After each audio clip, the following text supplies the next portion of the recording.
Okay. Now say this is a specific situation where a hemispherical ball is kept in the inverted manner और यहाँ पर कोई friction नहीं है, ठीक है? और यहाँ पर एक पार्टिकल जो है वो टॉप मोस्ट पॉइंट में रख के हम लोग छोड़ दिए, तो वो पार्टिकल क्या कर रहा है, यहाँ से स्लाइड करके नीचे गिरा है।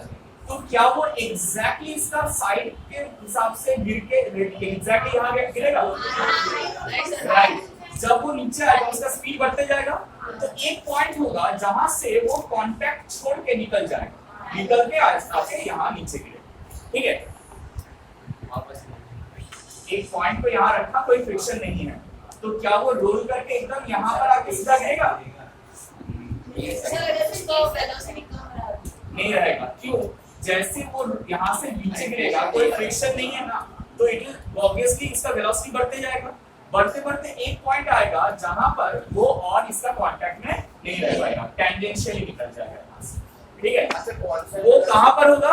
The point where the normal reaction force becomes zero. क्यों? हाँ,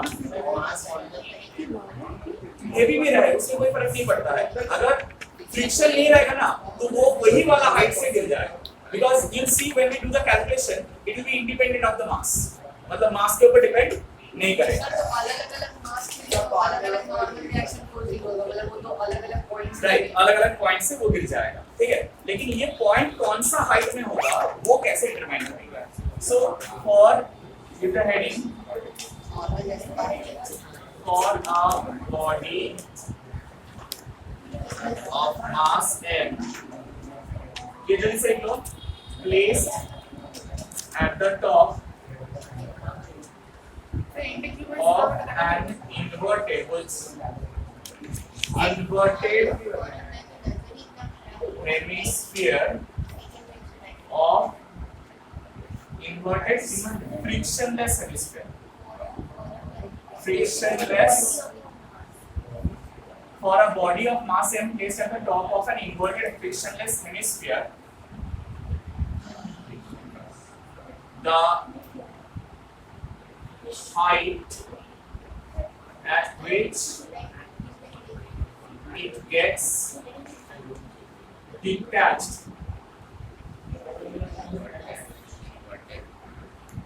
BH,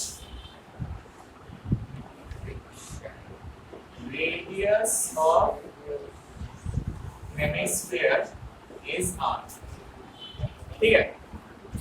So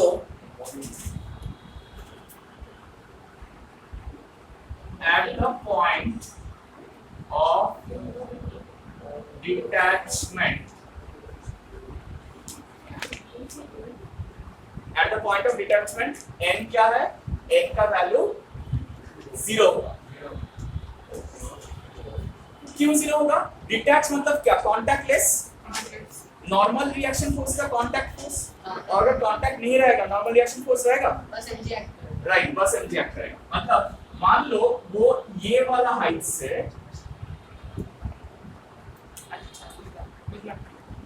ये वाला हाइट से क्या हो रहा है? डिटैच हो रहा है, ठीक है? ये वाला पॉइंट से, ये वाला पॉइंट में क्या क्या फोर्स काम कर रहा है? mg का this direction and normal reaction force perpendicular direction में रहता है।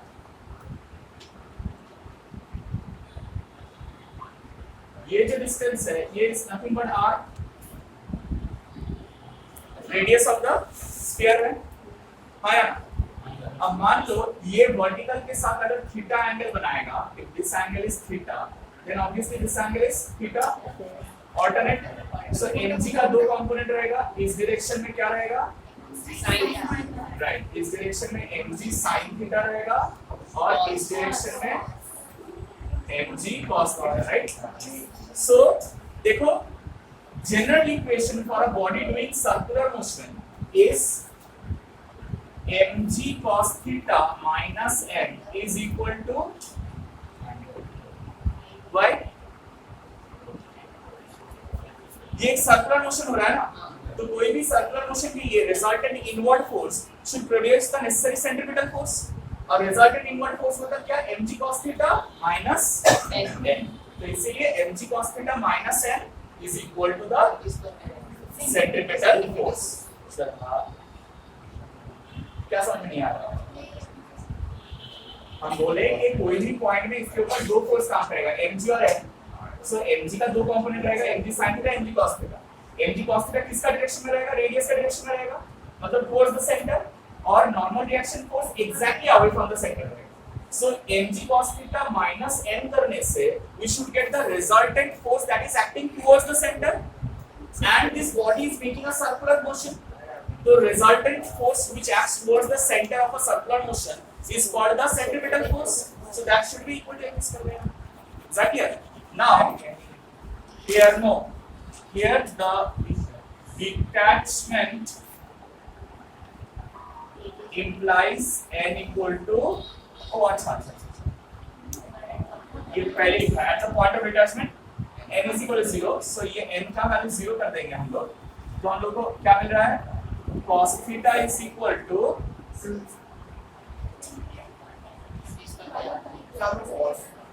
cos theta equal to किस कर रहे हैं आप जी? हाँ, लेकिन हम लोग को हाइट निकालना है, तो हम लोग कैसे निकालेंगे? देखो, अब बोलेंगे एनर्जी कंजर्वेशन प्रिंसिपल का, ये तो सर्कुलर मोशन निकालना है। अब according to energy conservation principal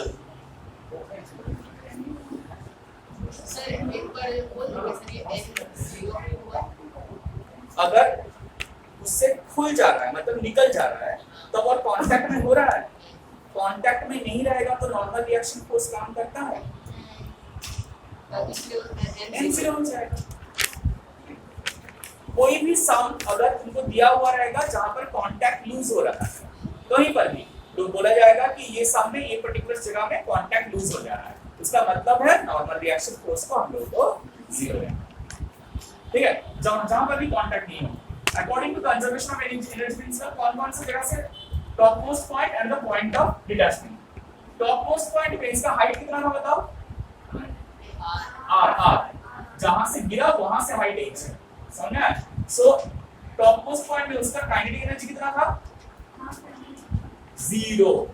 वो तो स्टार्ट किया था ना टॉप मोस्ट पॉइंट पे, for a body of mass and क्या प्लेस्ड मतलब वहां पर वेलोसिटी Is that clear? तो kinetic energy 0 plus potential energy कितना है? With respect to the ground, it is mgr is equal to, यहाँ पर kinetic energy कितना है? Plus यहाँ पर potential energy कितना है? Right? So यहाँ पर अगर हम लोग m कैंसिल कर देते हैं तो हम लोग को क्या मिलता है? gr r minus h equal to v square, right? हाँ,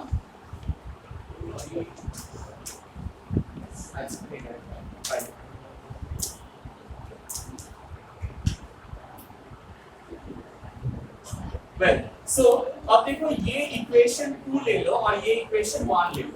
ये दो इक्वेशन से हम लोग क्या निकाल सकते हैं?